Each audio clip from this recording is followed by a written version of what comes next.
So, very warm welcome, very good evening. My name's Roger Watkins. I'm Vice Chancellor. This is a small room to hold a microphone in, and I'm doing it because this is live streamed online, and apparently I need this for the online, but I hope I don't need it for you. It's really great to see you here this evening. You're here for an inaugural lecture, and in any university, those are really happy events. So kind of a celebratory event. They're a chance for all of us to learn more about and acknowledge the success of our real academic leaders, change makers, the real kind of thought leaders that actually run a university, not a bunch of vice chancellors. You need to turn the live stream off while I'm saying this. And this evening is a really great example, and I really very much look forward to Nektarios' lecture. And we congratulate you, Nektarios, on your promotion to professor in recognition of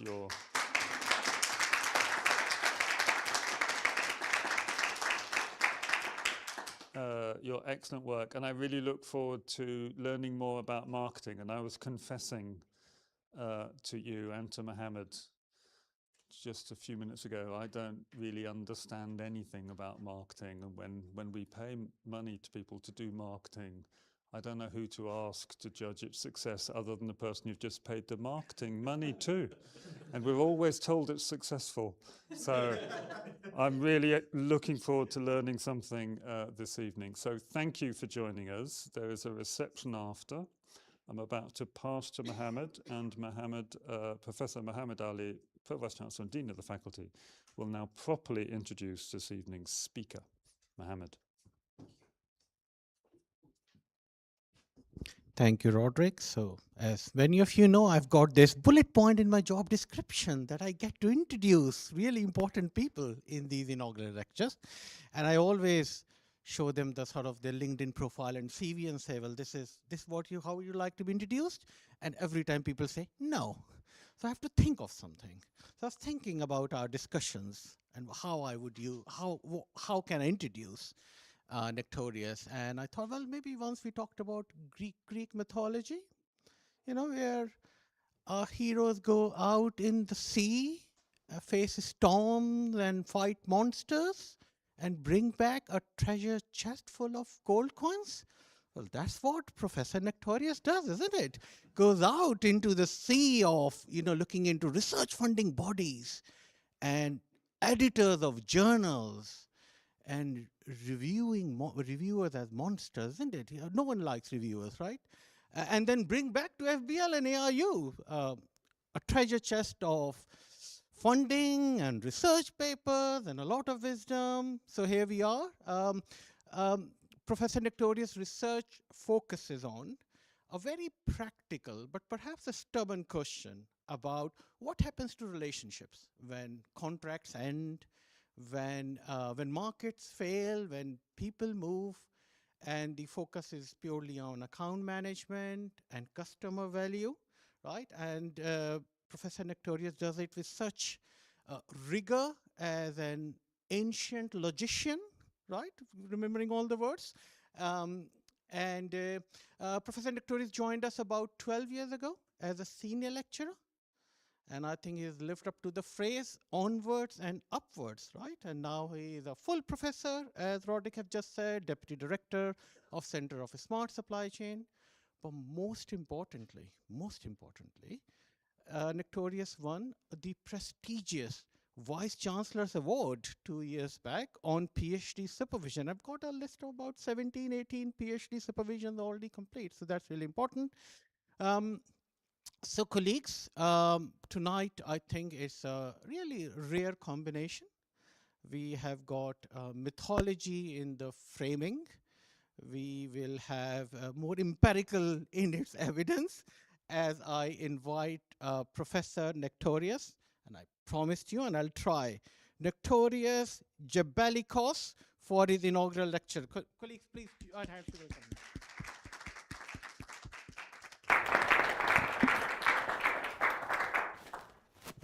Thank you, Mohammed. Thank you, Roderick. Thank you so much for the introduction.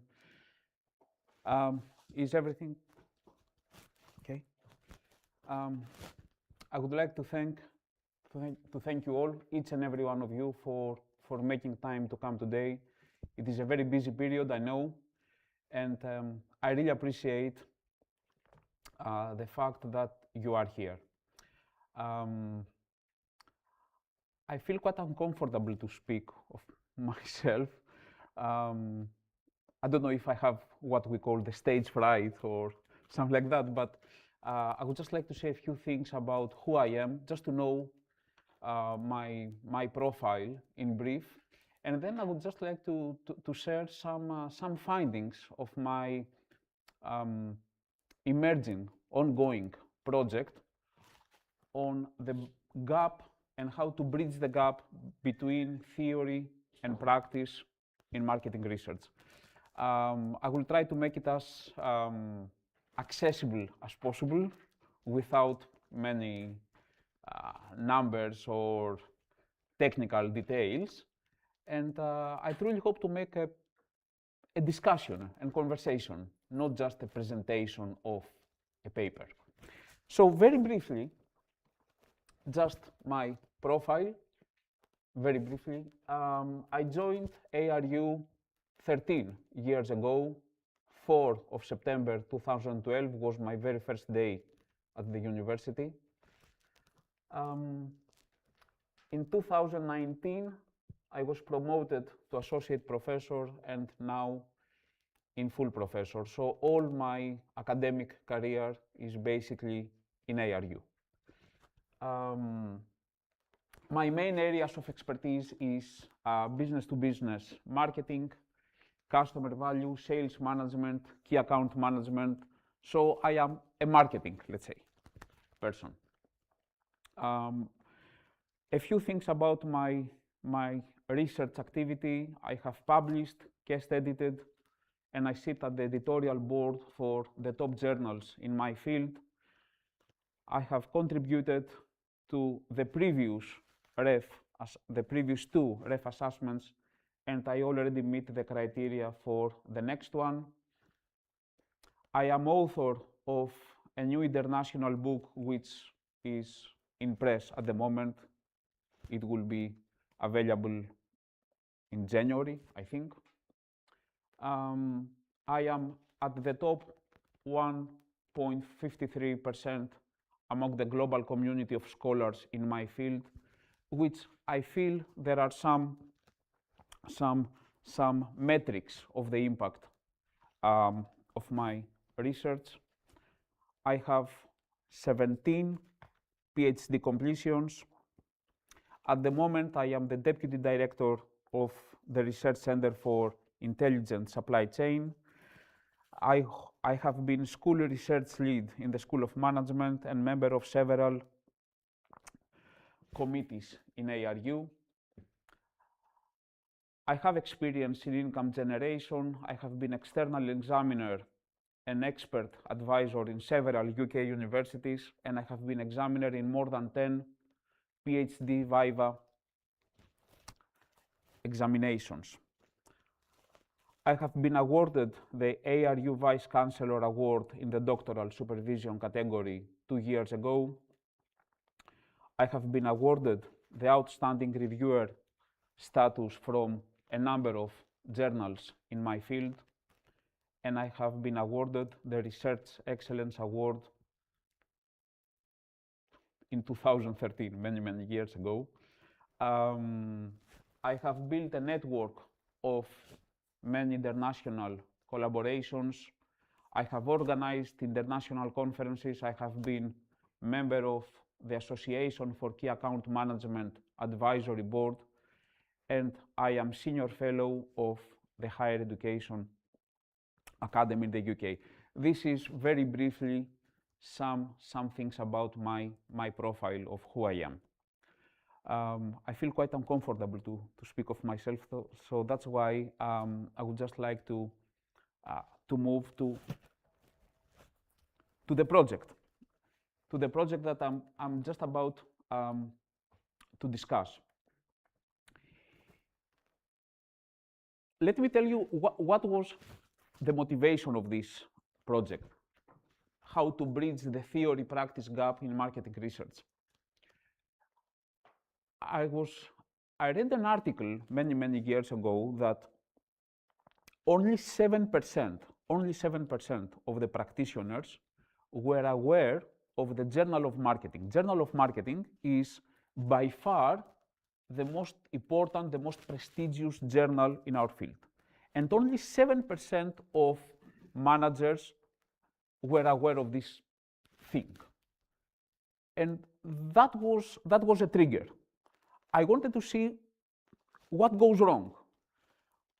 Why 93% of the practitioners had no idea of what this journal is about. So that was the starting point of my study. It started as a conceptual piece. I moved on to the collection of some empirical data. 2 years ago, I presented the first findings at an international conference in London, and at the moment, I have a paper under review at the second stage of review process at the industrial marketing management. So this is very briefly the background of this project. Now, managerial relevance. It is the extent to which academic knowledge supports or informs managerial thinking and decision-making. The issue of relevance gap usually has been discussed as the debate between rigor versus relevance. Many academics think that managerial relevance is the only objective of academic research. Others have a more balanced, let's say, approach, suggesting that academic research should not necessarily be relevant to practice. In other words, it is optional. This issue is particularly evident in B2B marketing, business-to-business marketing. Why? Because decisions are more complex, they involve different stakeholders, they are shaped by long-term relationships, which means that the research should not be just about being detailed, but it must also be practically applicable. Several studies have shown that B2B marketing research, even though typically of high quality, is becoming increasingly irrelevant to marketing practice. Practitioners are usually not interested in the theoretical or methodological advances of academic research. They do not care. Okay. Their main concern is how to address real-life business problems. Even though practitioners are seen as the ultimate audience of B2B academic research, they do not seem to care much about what we do in universities. And that is the problem. So the purpose of this study is to develop a framework that explains or tries to explain the reasons behind this relevance gap and to propose some implications for several stakeholders, researchers, practitioners, academic leaders, and policymakers. That is, very briefly, the aims, the main objectives of this study. To understand why there is a gap between theory and practice, why practitioners do not really care about what we do in universities, even though we spend years and years in order to produce high-quality research, and what we can do in order to bridge this gap, at least to some extent. Okay, so that is very briefly the story. Now, let's see the first point. Let's see the case of managerial relevance. We can say that marketing academics can be divided into two main schools of thoughts. The first school of thought believe that managerial relevance is the main priority of academic research. Nothing can be more important than having a direct impact on the practice of marketing. The second school of thought believes that managerial relevance is entirely optional. It's fine, but it does not have to be the center of academic research. Regardless of the rationale, to advance knowledge, to help solving managerial problems, or both, we know that marketing research is an applied discipline by definition, which means that one way or another, the academics must not ignore, must not overlook the managerial relevance of their research. Why there is a gap? According to the literature, a key point is the academic writing style. Okay? I think we all agree that very often is over-sophisticated, over-advanced, over-specialized, which makes the articles very hard, not really accessible to someone who is not an academic. Even us, very often, I believe, we are struggling to read an article if it is too technical. Okay. So one problem is the writing style. A second reason is that marketing research is argued to be too slow. I believe all of us have submitted a paper where it stays with the editor for ages. I have paper who sits in the editor for nearly a year. Okay.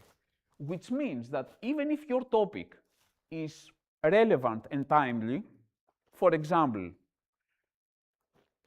what company can do in order to mitigate the impact of COVID, from the moment you submit such a paper to the moment this paper is accepted for publication, probably there is no COVID. Perhaps. I mean, we know that the publication process is very, very slow. It can take a year or more than a year until you see a paper live. So that is another problem. The academic contributions that we see in every article are usually not connected to practice. We do not have enough contact forums between researchers and managers. I believe all of us have been in academic conferences where there are 0 practitioners. Okay. They do not care to attend. The education tends to be very textbook knowledge. I don't know if this is such a word, but hope you see what I mean by textbook knowledge. Very often is out of date. Even very recent textbooks report findings from the 90s. Okay. Only recently there has been a systematic analysis of social media in B2B marketing, where B2B companies have adopted social media for nearly 15 years now. So the textbook knowledge is not up to date. Top marketing journals are too focused on quantitative modeling, sophisticated data analysis, and things like that. That prevents practitioners from adopting ideas from academic research. A practitioner is unable to understand structural equation modeling. A practitioner is unable to understand regression coefficients and things like that.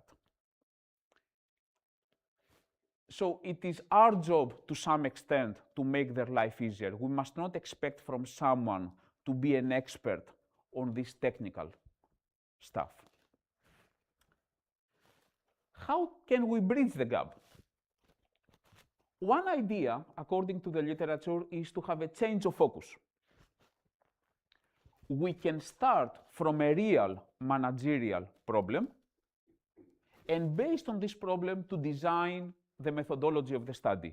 What happens at the moment, in most of the cases, is that we start with a research problem, a literature gap, and after we finish the drafting of the paper, we try to think of some managerial implications.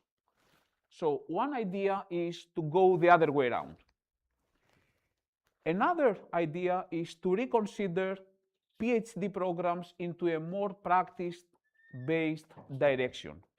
The PhD topics could be agreed between university and companies, for example, or to establish managerial contribution as a key criterion at PhD viva examinations, perhaps. The PhD student can get in contact with companies or professional bodies asking for their help on a win-win basis. I give you data or access to data, and you will be my free of charge consultant. Win-win. Change of how publications work. The main target audience, we know that, is academics. Are we just talking to ourselves? To some extent, yes, to some extent. Okay. No one else apart from academics or PhD students is reading academic articles, at least to some extent. So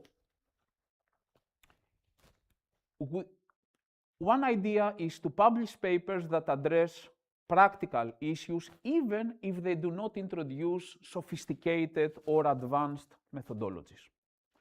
Another idea is to invite practitioners to be reviewers to articles, along with academics. The writing style should be more simple, not simplistic, but more simple and more accessible. The nature of the methodology.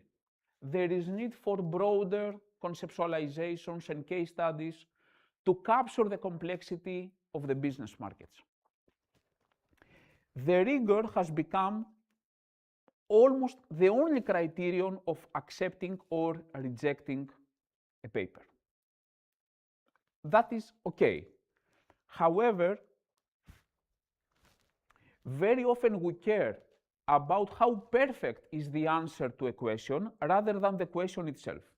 We do not really care, I mean, the journal editors, they do not really care about the relevance of the question. They mainly focus on how well you respond to a particular question. So that is the framework that we have developed.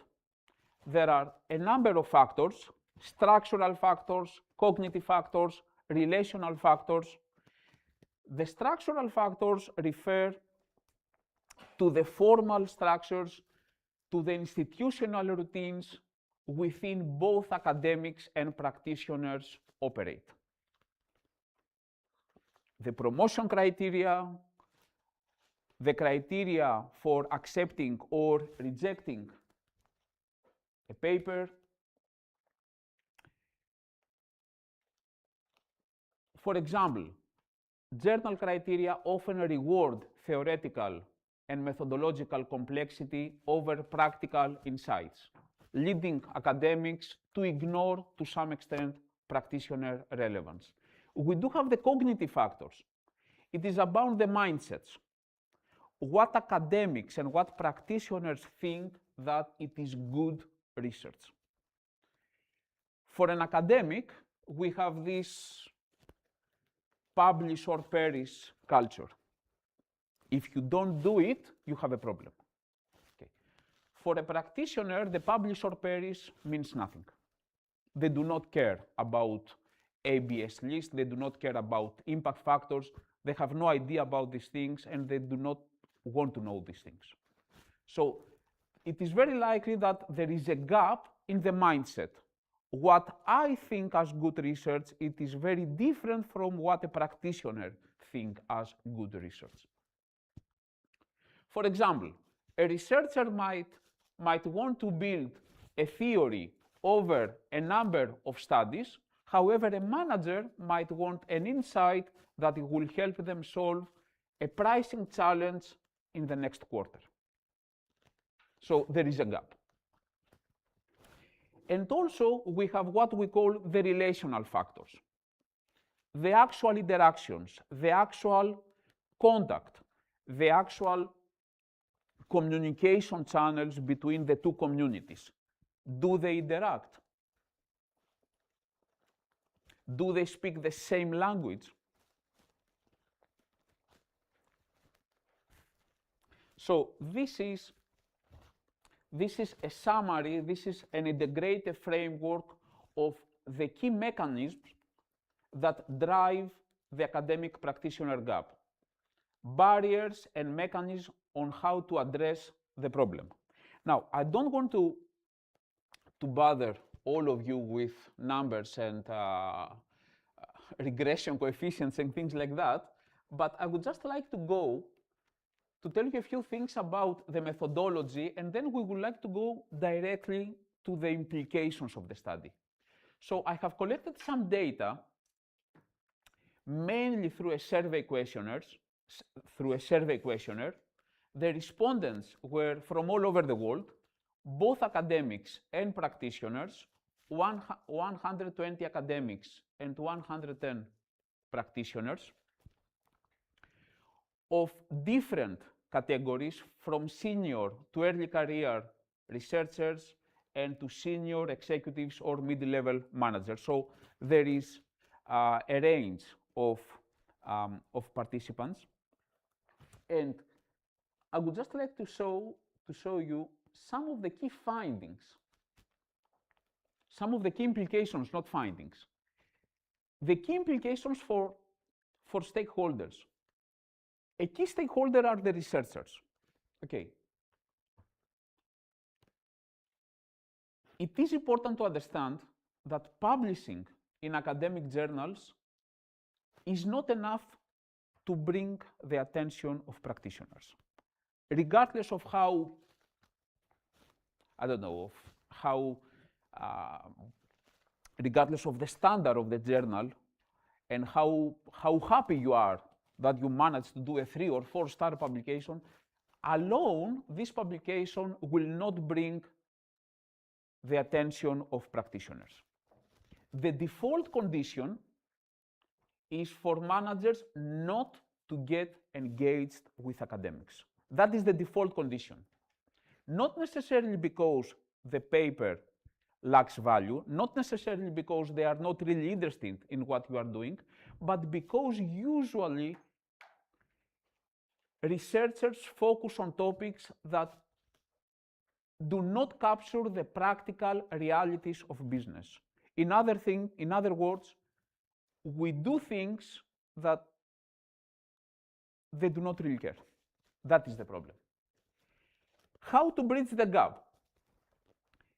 The researchers should consider communicating, sharing their work through more practitioner-oriented platforms. Industrial publications, LinkedIn forums, executive briefings, something beyond an academic conference, something beyond an academic journal. They also have to develop skills in writing for non-academic audiences. It's not easy. I think we all agree that it's not easy at all to write in a more accessible way without being magazine style. It's not easy. It's not easy, but it is part of the process. I mean, it is a training, it is an exercise that we have to learn how to write for audiences who are not necessarily experts or specialized in our fields, and how we can make them understand the story, the narrative. Okay. Let's see some things about practitioners. According to the findings of the study, the practitioners usually decide to stay away from academic research because of the time pressure, because of unclear benefits, it's not very clear what will be the benefit for them, or concerns about the intellectual property when engaging with scholars. If they want to take advantage of what we do, what the university is producing, they must take a more active role. The role of a practitioner is not just to consume knowledge, but it can also be a participant, is someone who co-creates knowledge with universities. So they can support collaborations with universities, they can host internships for academic staff who are highly academically qualified but without enough experience in marketing practice, or proposing real-world problems as research topics.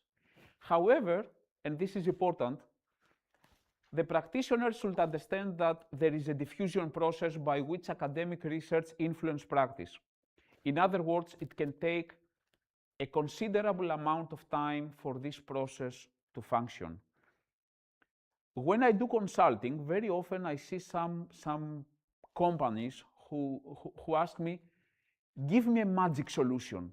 Tell me what I have to do so that next month my profits or my revenues will go up.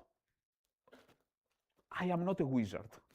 I don't know. There is no magic solution. I can say, I can make some studies, I can give you some ideas about some good practices that you may want to adopt, but it takes some time. It is not something like that. So the practitioners must understand that what we do is not easy research. It's not a cookbook where you can say that you put this and that and in 5 minutes the cake is ready. It's not how it works. So they must be able to understand that what the universities provide takes some time until you see the rewards, the benefits of all this knowledge. Academic managers, and we do have quite a few here. Okay.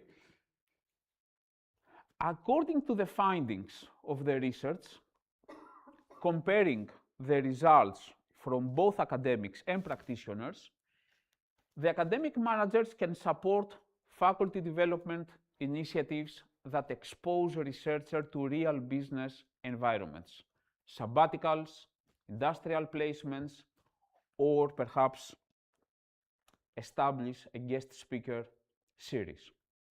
Business schools can also incorporate relevance-oriented training into doctoral programs. Applied, problem-focused research and better, more accessible communication skills. They can also consider some practitioner advisory boards in order to make sure that what we do in business schools is grounded in the realities of the market.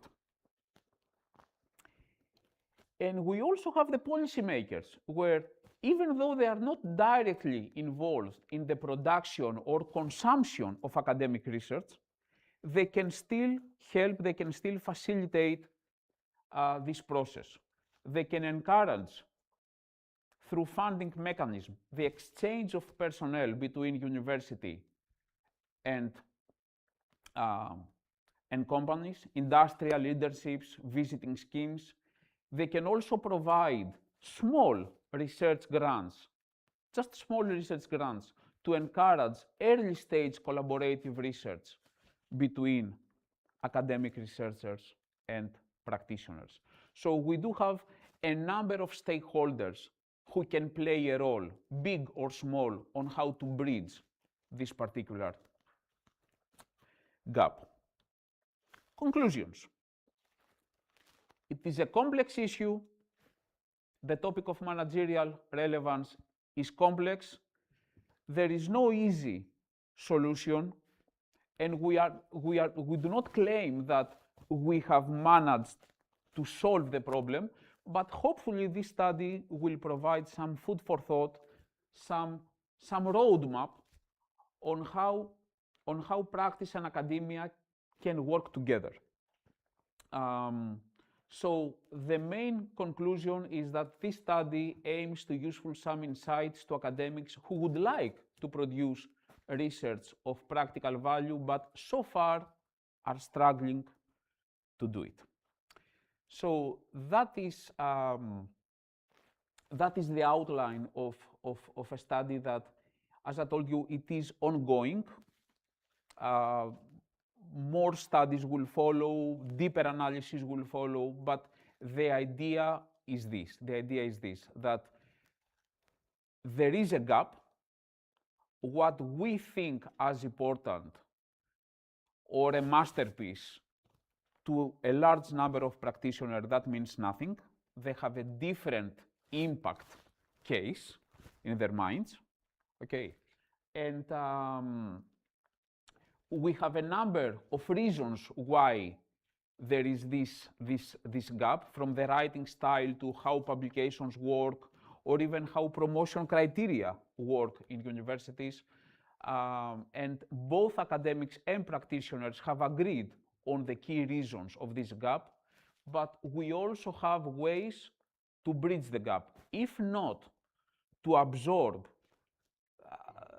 the problem, at least to mitigate it. And this is where we are. This is an ongoing progress. This is an ongoing project. And I truly hope it was not very boring. That's all.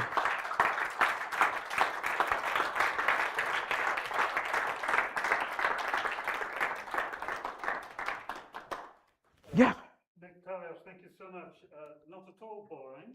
Raises lots of questions. So Nektarios has kindly agreed to take questions, and I think we're hoping that the questioner will use some microphones so that you can be captured on the. Thank you. Thank you. First of all, congratulations, Nektarios. Thank you, Emmanuel. Wonderful to see you at this stage. We've been walking along these corridors for more than 10 years together. Thank you so much. I appreciate it. It's wonderful, and congratulations. And it's fantastic to see in 2 slides the exceptional resume of your achievements.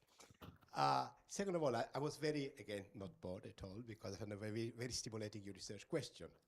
It's problematic to call it research question, because already it's our perspective as researchers, but I saw it as a research question. What is causing this gap? And then I started to think, okay, you spoke about the marketing issue. What is the stage of play for us economists? But John Maynard Keynes said in many, many decades ago that ideas of economists often would become relevant maybe after 4 decades or something like this, where we'll be dead. Think about Einstein with the theory of relativity. It is now being used in GPS, but well after he kind of passed away. So I'm thinking that there is a key. I was very convinced about your experience, because you're both an academic and a consultant, so you interface these 2 universities, and you clearly capture these difficulties. But somehow there is also a constant, I believe, across most of the disciplines that is relevant for this gap. So economists have problems speaking with people who are managing businesses, even though we do study industrial organizations, and we assume full rationality of the economic agents, for example, very often as a kind of a benchmark case. So I was just wondering whether it could be of any comfort, or what do you think about the fact that there is a kind of a commonality of the same identical problem across most of the disciplines that we do face? The answer is yes. I mean, based on what I have seen in the literature, the same concerns are pretty much applicable to other disciplines. Perhaps in the marketing field is more evident, but according to the literature findings, this gap, bigger or smaller, applies to other disciplines as well. So I would assume, even though I'm not an expert in economics, but I would assume that the same will apply to your field as well. I don't know. Yeah?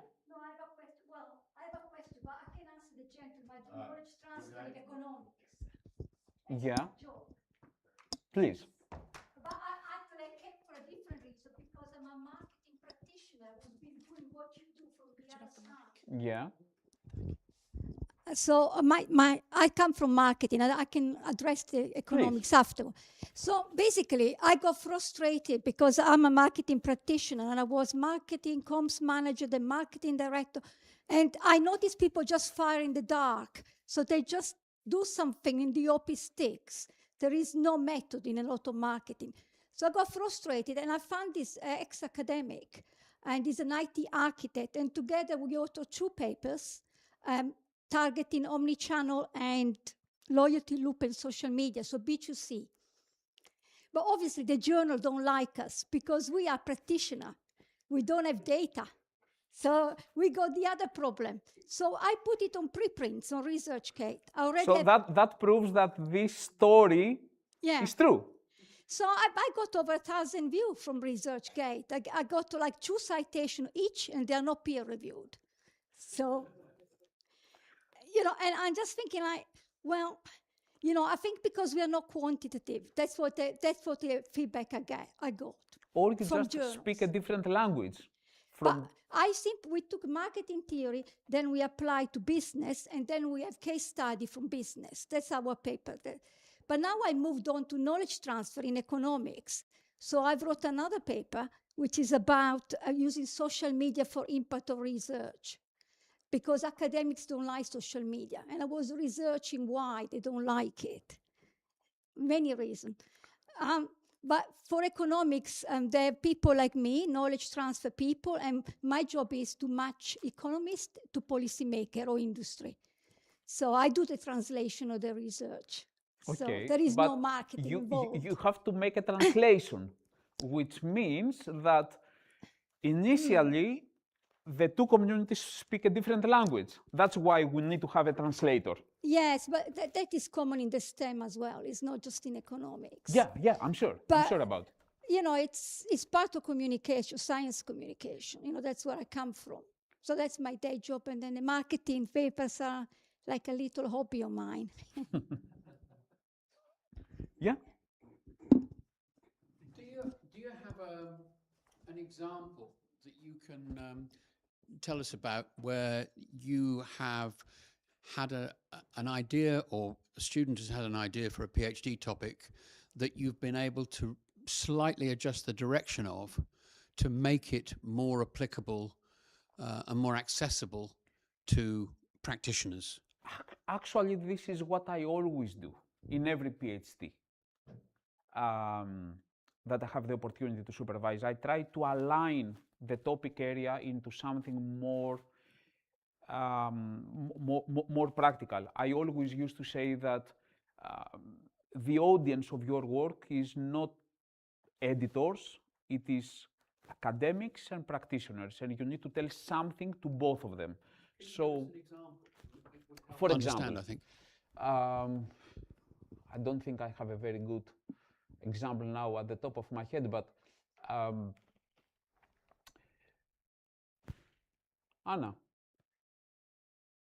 Anna is a PhD student of mine.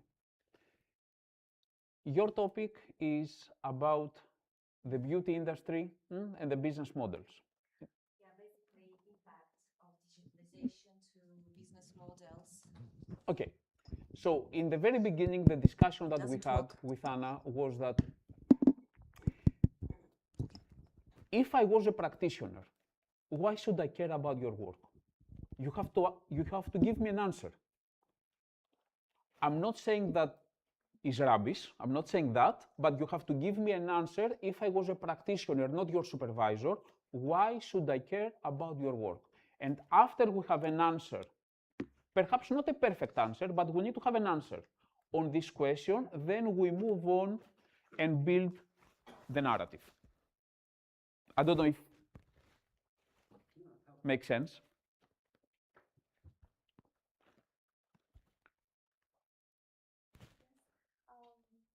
So first of all, I think I totally agree with that. Marketing practitioner does not read academic articles, and I really doubt those practitioners read Journal of Marketing Theory or Journal of Research, which were service research for bedtime. Yeah. So I think what we need to think about is where do they get their inspirations. not from those subscriptions to the academic journal. So where? So do you think the solution could be around social media? Are they getting information from social media? Sometimes I feel like our video, some random video can easily get 4 million, 5 million viewers. I'm thinking I would be so happy if 4 million people read my article. And those articles, some videos we have, is easily reach 10 million viewers. And is it possible that we try to translate the insight we generate from our research into this social media? Is it possible every single academic here try to create their own social media account, not only within LinkedIn, professional, but also the YouTuber already out of date. So I do the research, do the research with our student. The number one is Instagram at the moment.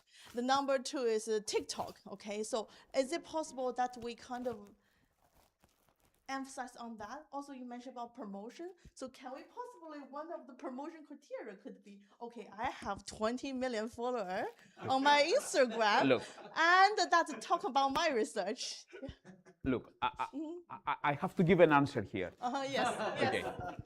I think, and I don't want to sound now rude to someone, but I think that to some extent what companies do is that they just recycle their gut feeling. I don't know if that makes sense. There is no evidence to support their decisions. They are just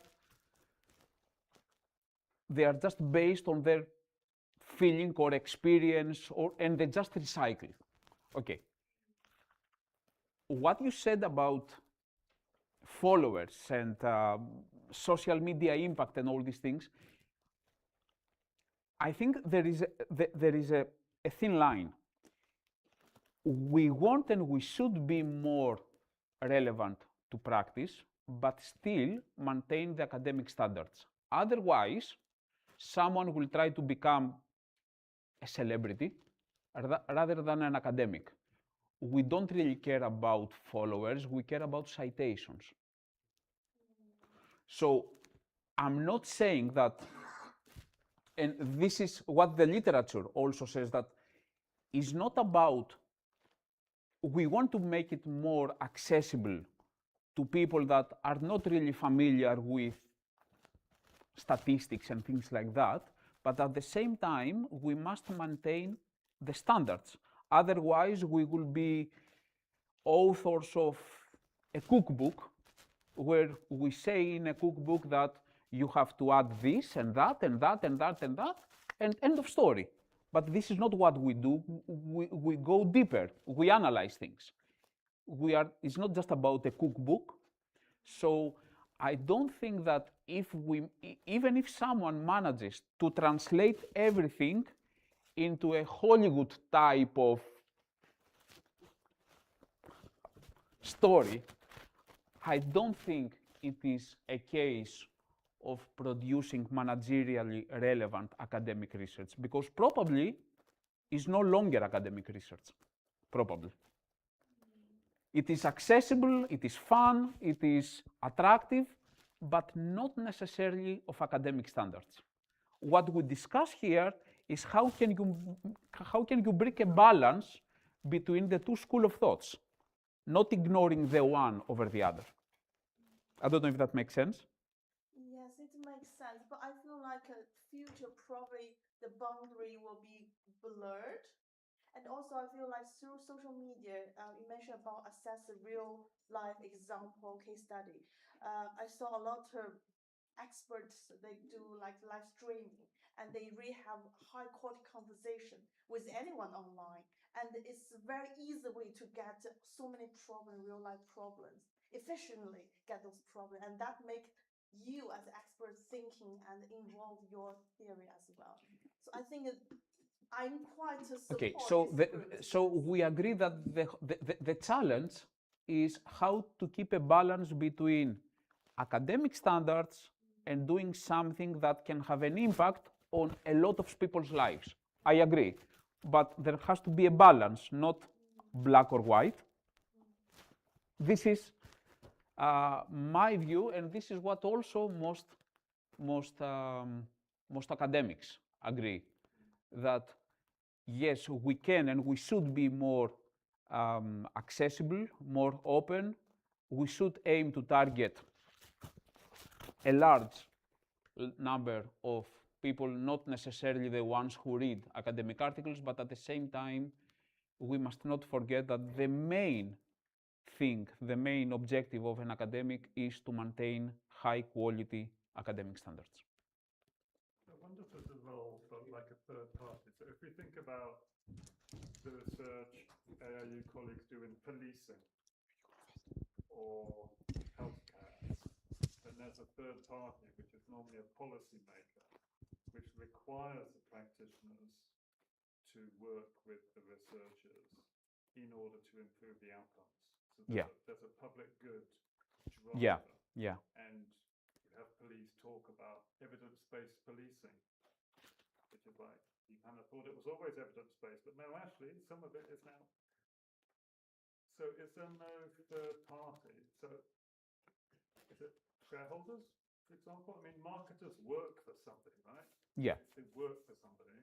So is there no third party whose interests are served by requiring marketeers to try and harness the insights of market researchers? I don't think there is some kind of requirement, but some policymakers can encourage this collaboration, but I don't think that at the moment we do have a third party that pushes for this towards. The marketeer is working for a company, right? Yeah. They're not working for themselves. Unless you are a consultant or something like that. But yes, for the most part, they work for a company, yeah. But they're creating value for the company. So it's in the company's interest to promote conversations between their marketing professionals and marketing researchers. Provided they see value in what we are doing. And that is the root of the problem, that they do not see value in what is doing within the boundaries of a university. I'm not meant to ask questions in this chapter. Thank you, Nektarios. Well, first of all, yeah, well done. I was thinking when I was sitting here a few years ago when you were teaching me marketing, I was in my MBA, and now I'm attending your inaugural lecture. So, well done. Thank you. Is this on? I don't know. Oh, yeah, it is on. It is. I think I've got two questions. The first one is, do you see any technological advancement impacting this, and if anything can help? That's the first question. Yes, and all these, how can I say, all these contact forums, LinkedIn, for example, all these things are facilitated by technology, but technology alone cannot bridge the gap, because the gap is mainly in the mindsets. The gap, I mean, obviously technology can help me to communicate with more people easier, faster, more accurate, comparing to what I could do 20 years ago. Yes, but the main problem is that what I consider as good and relevant knowledge is very different from what you think. So the technology can be a facilitator, not the real, if you see what I mean. Thinking, what can journals do, right, to make sure that this is digestible, is that even a word, for both, accessible for both, for academics and practitioners, but I'm not sure they will change a lot. So on the other hand, I was thinking, what can we do? Because if we publish on journals, they're not accessible to practitioners. If we do on other ways, then that is the whole publish or perish culture. So you know, there is no easy answer on this. Look, when we write an article, and I think that I can speak on behalf of most of us here, the main audience is the editor and the reviewers. We know that. I mean, we want to please the reviewers. That is the main target audience. Okay. If, for example, someone will say to you, look, one of the two reviewers will be a practitioner. In that case, you will have to reconsider the way you address to the comments and things like that. So at the moment, because we all want to play with the rules of the game, we have to please the editor. But if the editor would like to emphasize more on the relevance, on the practical relevance of the knowledge that is being published in their journal, then the authors will follow. If we do have this big gap, then, and nobody wants to change, because from the stakeholders' discussion, clearly, right, we've got this big issue, then, you know, if this is for academics, then it's for academics, then is it on us then to translate that and publish Exactly. it on those way, which are not journals, but perhaps are, Correct. I don't know, Correct. HBR or Yeah, white papers Correct. in a way that is... Correct. So It is the researcher responsibility to make things more accessible, more open to the public, not to the practitioner to engage with something that they are not able to understand, at least not fully. Thank you very much. Thank you.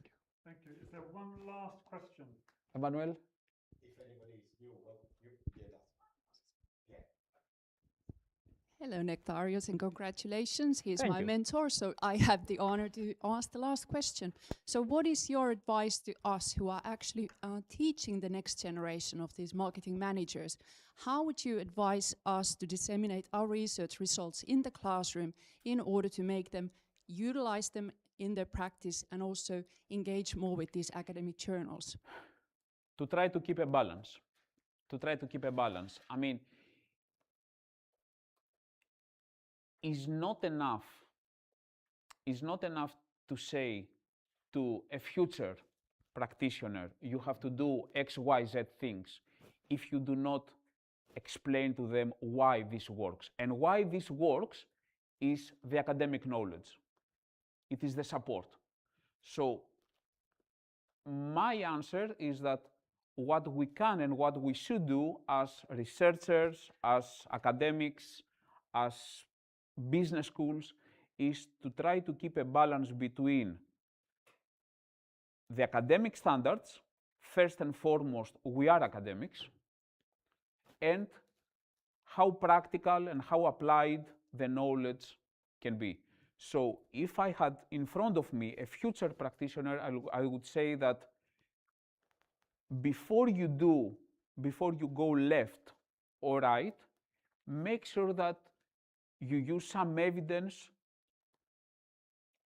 make sure that you have a data-driven, let's say, decision-making. And this data-driven decision-making mainly or to a large extent will come or can come from academic knowledge. So a magic balance between the two extremes, the rigor versus relevance. It's not easy. Obviously, it's not easy, but I think that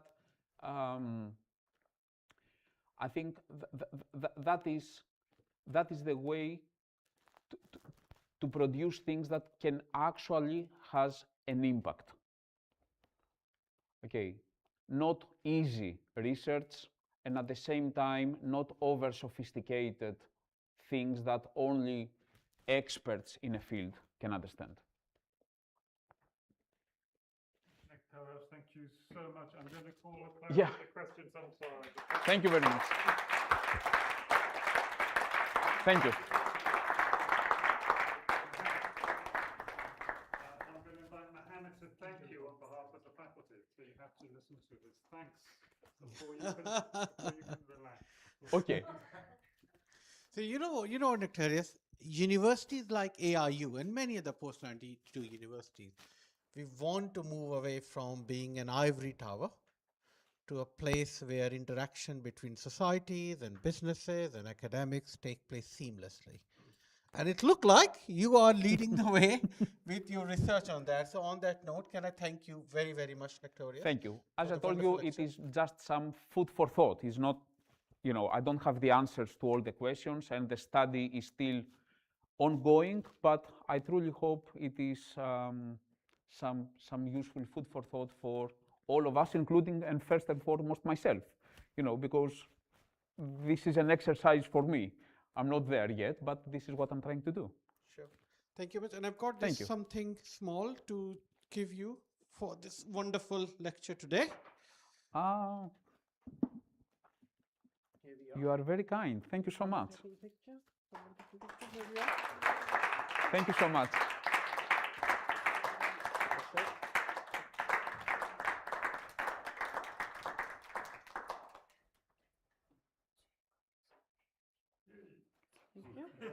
Thank you. Are you not going to join us for this? No? Okay. But in that case, can I invite everyone to come at the front and have a wonderful picture together? Colleagues? I think you can hold it. Thank you so much. I'll pass it on.